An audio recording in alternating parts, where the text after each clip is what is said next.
All right, and today we're going to reveal the pillars and those action steps to activate your very own positive culture of cool with an irresistible environment. And so, with that, welcome back to another episode of Ryan Ransom Reveals. As always, I'm your host, Ryan Ransom. So these last few weeks, these episodes we've been going through, and we've been defining the problems and giving you an overview into a promise of solutions, right? But we haven't really gotten into the meat of all of this. And so you may have been thinking, what exactly do you mean? You might be wondering, come on, just give me a real taste of what I need to do to solve my problems. How do I alleviate these pains? All right. Well, so let's buckle up because now it's time to get into the meat and potatoes of all of this. And let's talk about what a culture of cool really means. What I'm going to do is I'm going to give you an overview definition, and we're going to also talk about the 3 pillars of cool culture. And then I'm also going to give you a 3-step overview on how to evaluate and then create your own culture of cool at your own place of work or establishment or venue. Okay, so before I begin, and I give you these action steps for cultivating a genuine positive culture of cool, let's start this by defining what exactly is the culture of cool. All right, so what exactly is this? And no, this isn't just some walk-in freezer joke that I haven't got to the punchline to yet. I know, a little bit corny, a little bit cheesy. One per episode. But no. And I'm not just going to kind of give you like a checklist or a whole bunch of line items. We're actually going to dive into the details of this. And we're going to look at what each pillar means and its significance and the context of the modern workplace. Okay. So back to the top of the page question, right? What we started with is how do you create a culture of cool? Okay. So the slang definition of cool means great or fine or excellent. And it's also categorized by great facility and highly skilled. So basically what we're talking about here is an ease of accomplishment at a high level. And it's also, and I love this, an expression of gratitude and admiration. That's super cool, man. And so that's what cool means. That's what it means universally as slang. And so now let's get into what's my application. For me, cultivating a genuine positive culture of cool is a way of life. It's one where you don't have to try to be cool, where people are just kind of magnetized to you, and where you're followed and you're emulated and you're revered. But also when you're truly cool, you don't have to punch down and you don't have to demand recognition. You just confidently do what's right because you know that it's right. And others, they're going to be attracted to that. So for me, this is what we're talking about, is culture of cool comes down to 3 pillars. And the first pillar is creating an irresistible environment. And this irresistible environment applies both to employees and to customers. This is where you want to enhance your business's mass appeal. And alone, this is very difficult. However, with a team, this is accomplished with ease and in a magnitude that grows exponentially. The second pillar is sharing in the feast. And this builds this intrinsically shared goal that creates an ownership mentality from the employee in driving collective success. Now, I believe this is best done when paired with profit sharing or obtainable bonuses. The third pillar is be a leader worth following. And that means expressing qualities that inspire loyalty and dedication and high productivity from your team. And what you need to give in return is gratitude for their investment into you and your business. And then your admiration to them for their unique skill set and the perspective that they bring to the table. And we start by providing more than just a paycheck to our employees. We have to invest in their quality of life. And it's that same quality of life that you want and you deserve. And it's that same quality of life that your wife or your spouse or your family or your loved ones, it's the same thing that they want and they deserve. And it's that same quality of life that each and every one of your employees deserve. Okay, so this is the part that we get into where we go into how to make step one. And what's step one, or pillar one? It's how to make our environment irresistible. And throughout this, I'm going to be using this verbiage a lot. And so what exactly does this mean to have an irresistible environment, right? It can mean a lot of things. And again, it's important that as we're going through this, that we're keeping this in mind, that all of this is variable based on your concept and your location. But so for me, one of the most important aspects of an irresistible environment is your curb appeal and your location. Is your place consistently inviting? Is it clean? Does it make people want to enter in there? Are you working with clear and professional signage, or are you just using those old temporary banners? And then what about your interior space and your floor plan and those pinch points? You have to make sure the service flow is clear and it's obvious. And there's no issues, there's no areas that foster issues. A lot of this is done through the use of the ambiance and the lighting, right? You want no blinding white lights. We want soft lighting that makes the employee and the food and the guest all look and feel better. And then we have the concept and the theme and the idea. And does the neighborhood and the demographics and the menu and the concept, does it all match and vibe together? With the staff, you need to be thinking of both monetary and non-monetary, okay? Their compensation is more than just the money. It's, yes, are they being paid, but are they being valued and are they being respected? And then there's the guests. And with this, we just have to treat them like royalty. And seriously, like that's all you have to do. Just what I need you to do is imagine if your favorite human being walked in the door. And this could be someone alive or dead, famous or family. And if they walked in the door right now, how would you treat them? Now you just have to do that for everybody, every day. And then we have the word on the street. And we all know you can't be cool unless people are talking about you. So if you're treating your staff and your guests well, then they're going to be drawn to you. And then if you make your food and your drink offerings craveable, and you treat everybody like royalty, and you have an irresistible environment, trust me, people are going to talk. And so this brings us to pillar 2. And that's sharing in the feast. And there's quite a few different ways that we can do this. And again, you have to figure out what's best for your business here.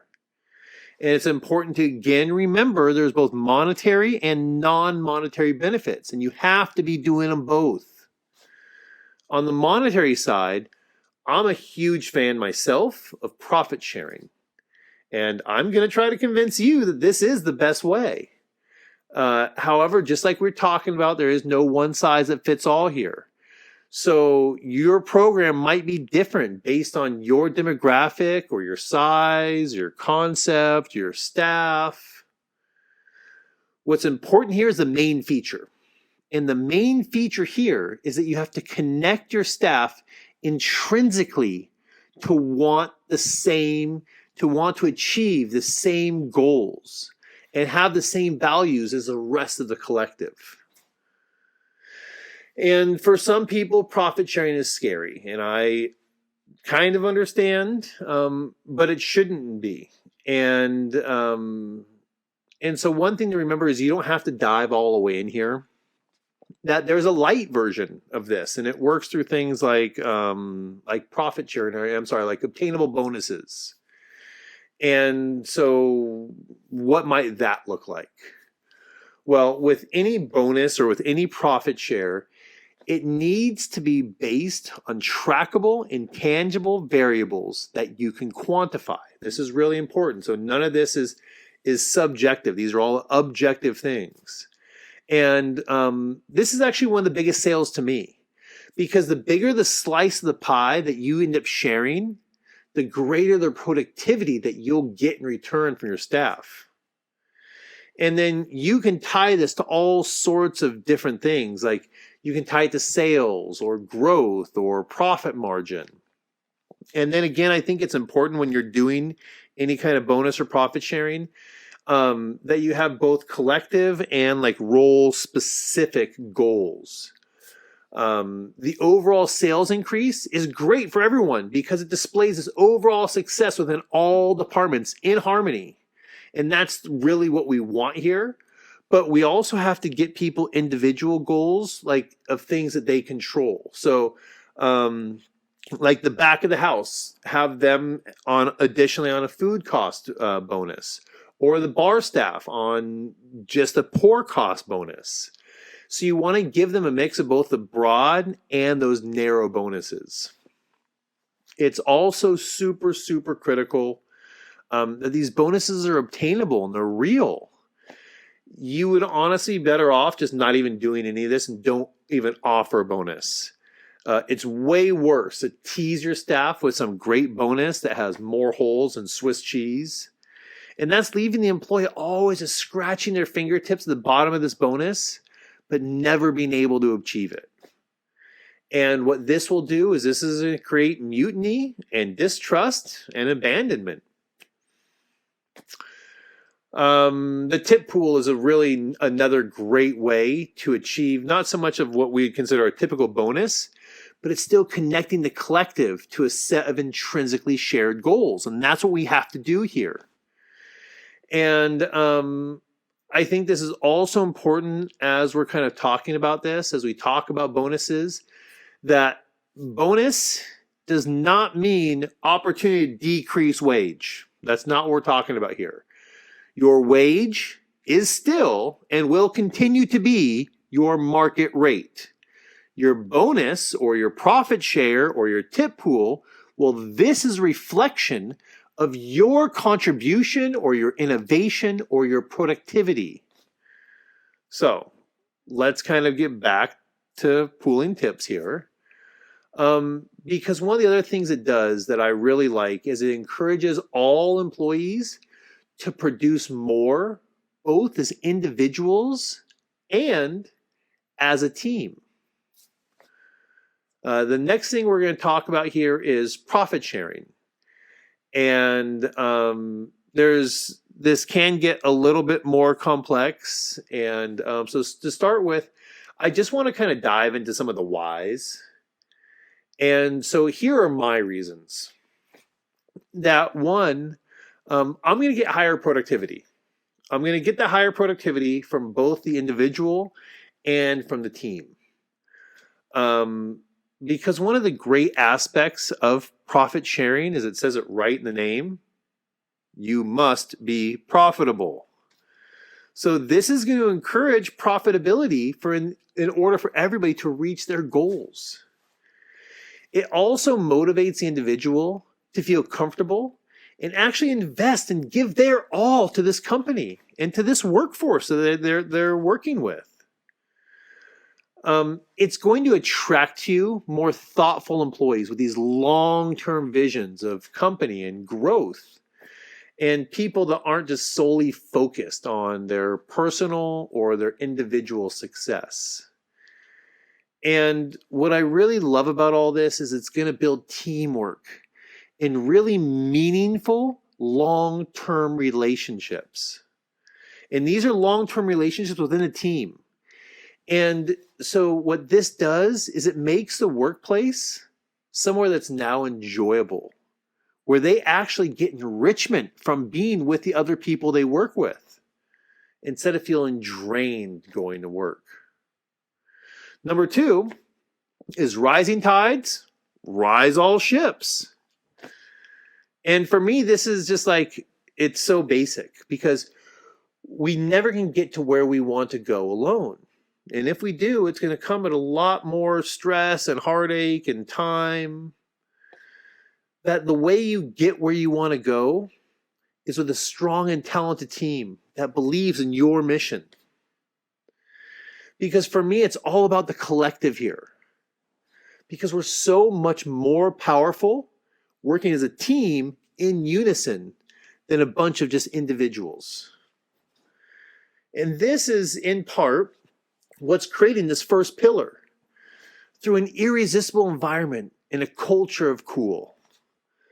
Because when you get trust and admiration and your respect is starting to skyrocket, and now what's happening is you're not dealing with all this turnover, and you have this really great crew of long-term believers. And so employee satisfaction is huge here. And it brings you to having less recruitment and more retention, just what we want. And like we said earlier, this isn't just about capturing this institutional knowledge, which it is, and that's a great aspect of this. But it's also creating those long-term bonds with both the employees and with the management. The other thing that it does is part 3 is it creates a culture of contribution and accountability. And I love this aspect of it because we talked about this a little bit earlier too, that profit sharing isn't just throwing your money out like we were going to make it rain. And then whoever picks up the bills fastest gets all the money. No. This has to be based on real and transparent goals that are trackable and objective. Right? And this is what we were talking about earlier. These have to be objective things that we could really look at and quantify. And it could be stuff like total sales or sales of percentage or time worked or your tip percentage or total covers or total upsell items or total requests for your section from guests, or it could be based on knowledge testing. Whatever that you want to value and you want to create these intrinsic goals, that's what you do. With the contribution and accountability, it also is able to create these accountability matrices. And you have to make sure these things are transparent. And a lot of times too, it's not just going to be the sales growth or sales conscious, but additionally, it creates cost conscious incentives. So what this does is it incentivizes innovation and efficiency and cost savings on top of building sales. And the difference here is this isn't just some like out of touch accountant who's just gonna like start cutting things because they look expensive on a spreadsheet. But this is your battle hardened soldiers. And these people know the terrain better than anybody. And they know where the molehills are. And they know how to increase efficiency without damaging your irresistible environment. And then 4 is tax reduction. And yeah, you heard me right on that. And maybe I should probably lead with this for all my naysayers. But yeah, profit sharing is a deductible prior to the profit line.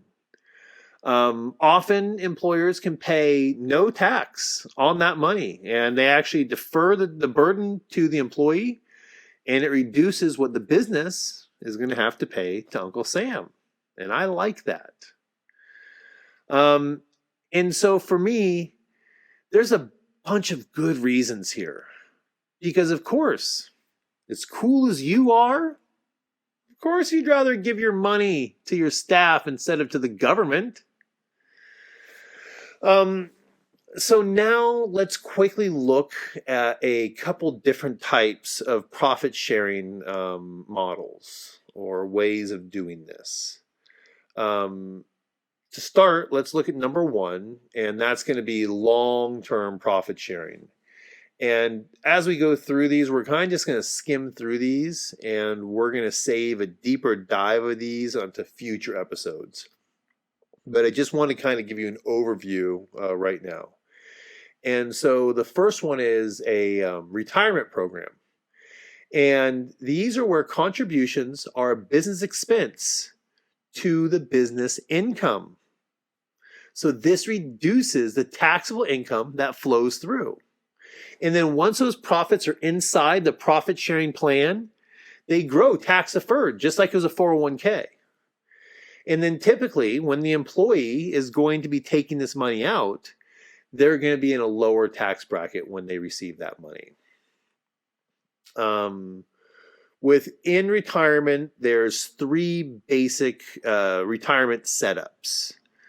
The first one is age weighted. And this is where the owner is older and then the employees are all much younger. The second way of doing this is called cross-tested or new comparability. And these are designed to provide like a percentage contribution to different kind of employees or shareholders or non-shareholders or different pay rates. So basically what we're talking about here is each department or each job function will have its own separate matrix and goals. And this is how their percentages are all determined. And this is my personal favorite. And then the last is integrated or permitted disparity. And this basically is something that ties into your Social Security. So those are the three types. And now let's talk about the vesting. There's two different types of vesting. And so your vesting could have looked one of these two different ways. One is a 3-year vesting. So what 3-year vesting is you get nothing for the first 36 months. And then you're 100% vested on day one of year 4. So on that 37th month of employment, you're 100% invested. The second type is a 2 to 6 year vesting service.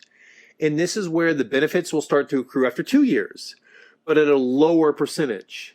And then working its way up to 100% vesting by year 6. So it's basically on a sliding scale here.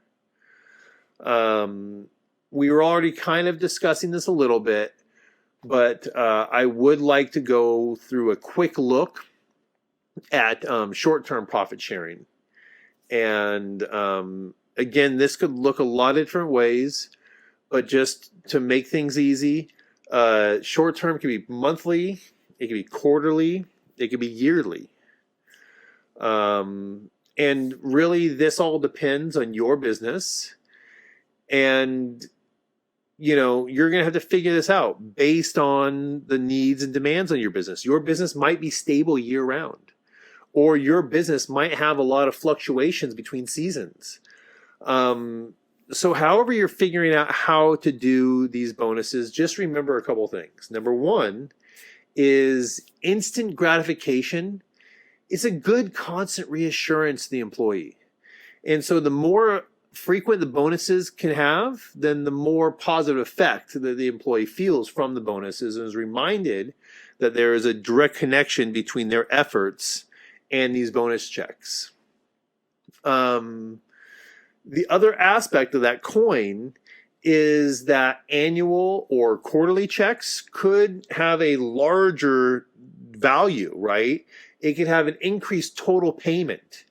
And this might feel more substantial to that employee. But then the other side of that coin is it also might raise the employee's tax bracket and cause them to pay a greater percentage of tax on that money. So again, this is where you just have to talk to your staff and figure out what's best for you and for them. Tip pool is the next thing. And I think we did pretty good on this earlier. Tip pool's great instant gratification, obviously. I like to split my tip pool into two buckets. One is time worked, and the other one is total sales. Maybe you do this 50-50. Maybe you do this 30-70. Maybe you create 3 buckets or 4 buckets. Again, it's all going to be up to you and your model and your culture. Last is the attainable bonuses, and this can be based on sales or profit or costs. And so for the bar, for instance, they'll have the overall sales, but then also have a pour cost bonus, and they're in direct control of that.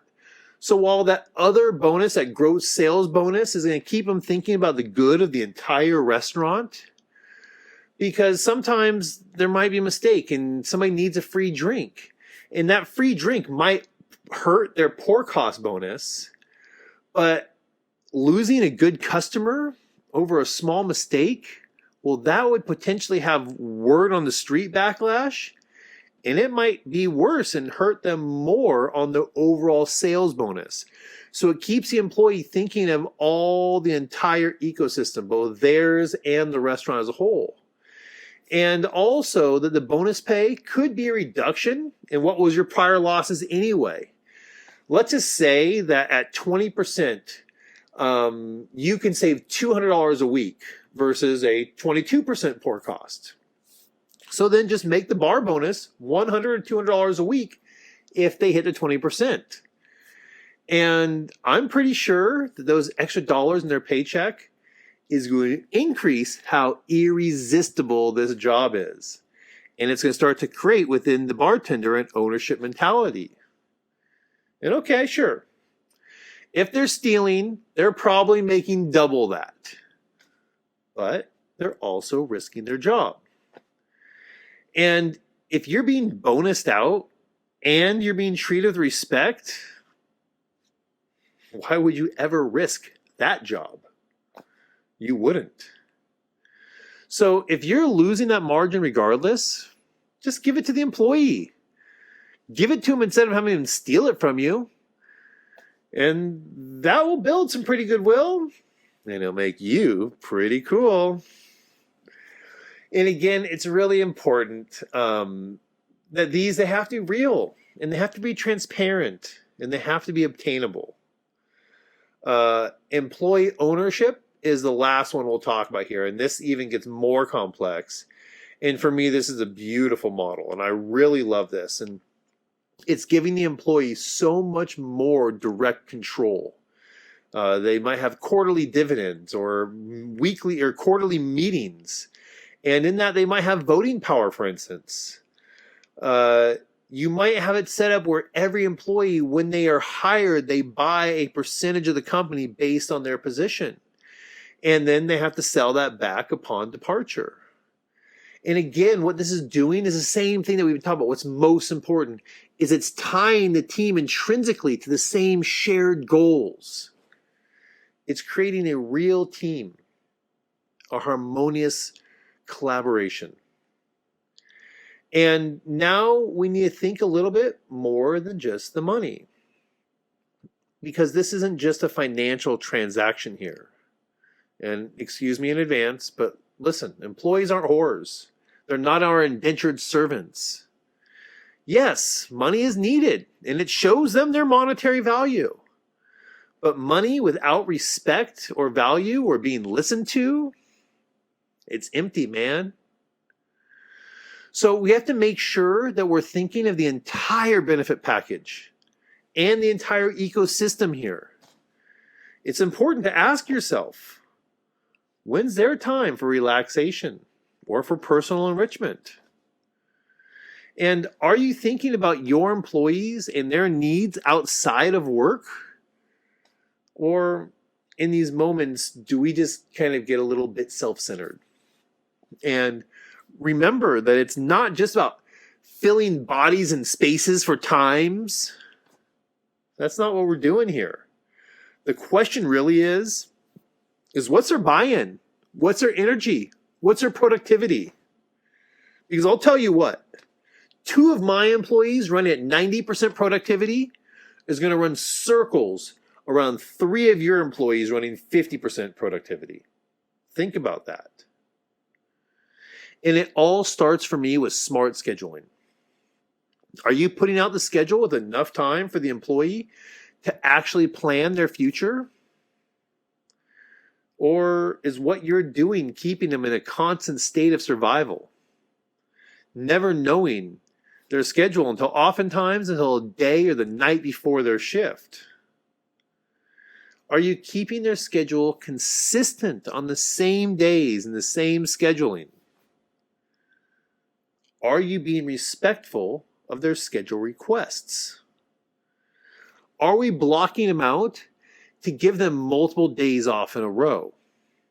So not only do they have time to recover from work, but they also have time to clear their mind and having the bandwidth to handle all the things they have to do in their own personal life, in their home life, and their chores, and their responsibilities. And I think it's so important that we ask ourselves here, do they feel valued? And you got to think, like, am I investing in them so they can now invest back into me? Because that's what we want. And you have to remember, this is a two-way street here. You can't expect any more from them than what they are putting into you. Or you can't expect them to put any more into you than what you're putting into them. There we go. And this isn't rocket science. This is just like any other relationship. And so this kind of brings me into the next thing, is are they heard? And I hear a lot of owners push back on this sometimes. And listen, we don't have to bend over and just do everything that every employee suggests every time. That's not what I'm suggesting here. But a lot of times employees have great ideas. But sometimes those great ideas are short-sighted from our bigger picture. But just because we don't implement their idea doesn't mean that maybe we can't use part of it and then give them credit for that. Or at least, if nothing else, acknowledge their effort.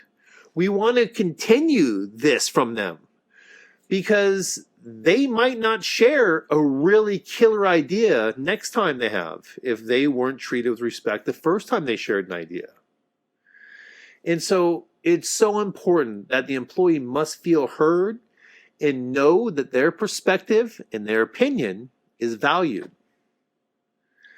And this kind of ties into the next one, which is display of appreciation. And it's kind of the same thing, but it's a little bit different.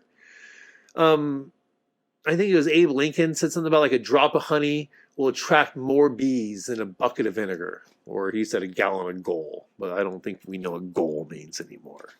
So sometimes all the employee really wants is just some friendly compassion here. It's amazing how far a smile will go, or a kind word, or recognition, or encouragement of their job. It's taking their side and understanding their perspective when mistakes are made. You got to gas up your staff, and then you'll see how far they can go on a full tank. I think that might be my third cheesy joke for this episode. And the last is the non-monetary rewards and gifts. Like, dude, go to your purveyors and let's get some free sporting events or music tickets. You can do family meals. You can give away free retail. You could do specials for discounted food or beverage. Many times in my restaurant, I've created these like internal bucks, and they'd be valued at $1. And then these would be handed out like very liberally. Anytime I see somebody doing a job well done, here you go, here's a couple. And then these bucks would all be saved and they'd be used towards any in-house purchase. And then that brings us to number 3. You have to be a leader worth following. And so the question here is has what leadership is been changed in the modern workplace? I'll argue that our need for managers has greatly reduced. To many, boss has become a 4-letter word. And so instead, what we need to be is a leader and a guide, not some lord some feudal lord or some parent figure. Because what's happening is this modern version of human being, they have a higher value on their time. And they don't want to be seen as just some cog in a machine. They want to be seen as a unique individual who is able to contribute. And they are. And they can. And, it's interesting because with COVID, this really notched things up. Because one, what happened was people started doing other human stuff with other humans.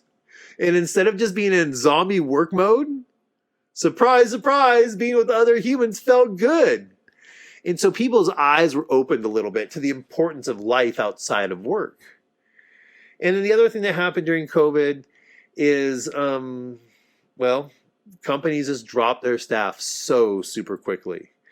And so what that did was it shook all those people free from thinking that the investment they made in their company ever mattered or was going to make a difference. 3, it showed everybody that we could exist without a manager, whether that meant working from home or being self-employed. So now getting to the next part, the question is, what are these core leadership qualities? And I would argue that first is trust. And they want to feel like you're investing in them. And so that's the question. Are you investing in them?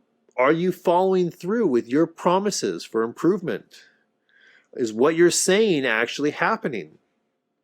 Are you building that trust with your employees that they know that you're going to follow through? You want to lead by example here. Simply let them see that you care and that you're walking the walk. For instance, if you crack down on free drinks, then don't come in there and start drinking for free yourself or giving all your buddies free drinks. Because 1, it sets a bad example. But then 2, it takes away from your bonuses that you're giving your bartenders for pour cost. And so this is going to sow distrust and low engagement in your future plans. So this is why you have to be a leader worth following and show it through examples.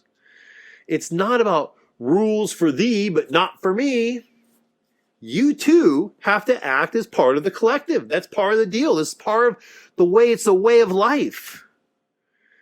You have to invest in your team. Your part. You are part of your team. And I got to tell you what, man, it is amazing on how far just a little belief and encouragement will go.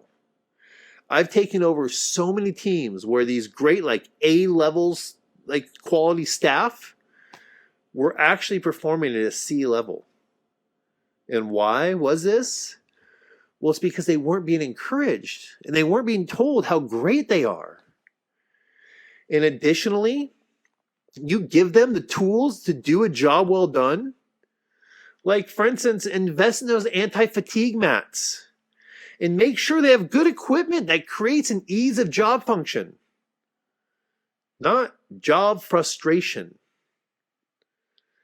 Another aspect of this is open door policies and one-on-ones. And I got to tell you, these are so important. It's also important to explain these are 2 different things. And so first is open door policy, right? And, I hear a lot of bosses and they're like, oh, I have a 24/7 open door policy. I'm sorry, man. Maybe I'm jaded, but I call bullshit. That to me is almost like that red flag again about calling your team a family. And sure, it sounds all warm and fuzzy, but it's just not true, man. Because sometimes we're in super important meetings. And sometimes I'm off property. And other times I'm just highly focused on some separate task. And some of the times I'm just relaxing or enjoying my family. And so what I do is I don't say that my door is open for you all the time. But what I do is I create office hours. And these are set times on set days. It's the same every week. And then I'm blocked off to be on property. And I'm available during that time to my staff. And of course, if no one's coming in, I could work on other things, sure. But if an employee comes in, I stop what I'm doing immediately and I give them my undivided attention. And this is a time where the employee can engage into deeper conversations, or they could talk about maybe sensitive issues to them, or whatever it is they want. This is when my door is fully open and free of punishment or retribution or anything like this. This is where you can come and you can say whatever you want, however you're feeling, and you're safe. And then so the next thing is the one-on-ones. And these can be done by shift leaders or by shift captains or managers or the owners. And ideally, this should be, there should be 2 of these per shift.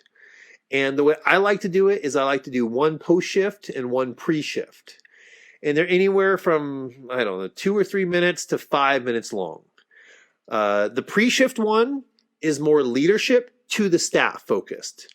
And so this is where, as leadership, I want to talk about what we're focusing on that day, if there's specials, if there's 86s, if there's policy changes, if there's promotions.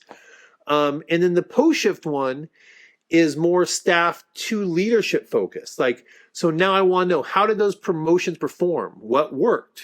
What didn't work?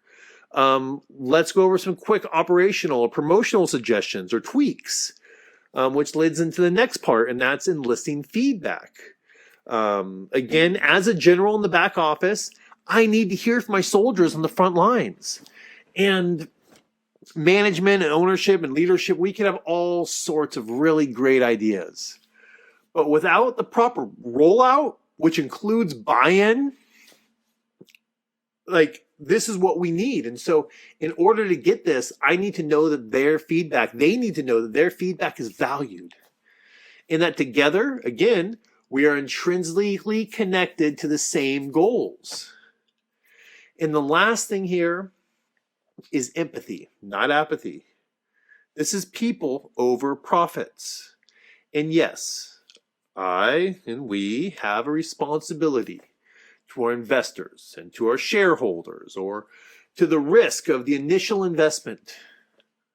But I promise you, the best way to make the top dollar isn't being the Scrooge and pinching every single penny and kind of trying to keep it for yourself. The way to make the most money is sharing in the feast. But also, sometimes what's most important isn't the money at all. Because at the end of the day, we're all just kind of existing, and we're going through this human experience. And you can't take money to the grave, but the impact that you make and your reputation that continues past your death, it's the kind and empathetic things that we do that impact, and that with what others could have a chain reaction that brings even more benefits than you could ever imagine, and can continue for years after or generations after you're gone. And so, yes, money is important. But also what we really need is we need love and community and appreciation. At the end of the day, this is what people are going to remember about you. And then kind of getting back to what we were talking about earlier is the culture of accountability and contribution. And this really thrives in a collective model because it brings you innovation, since everyone is rewarded equally for this higher productivity and this better functionality. They want to increase and improve the standard operating procedures. And it brings you deeper and more long-lasting bonds built on mutual respect, as we discussed earlier. And this, again, is both for the employees and for the management side. But also with the employee to employee, their pride and their self-worth, since they have a job well done, this will relate back to both better money and a better work environment. And so you do all this by having the trackable and verifiable objectives that define what success or production really means.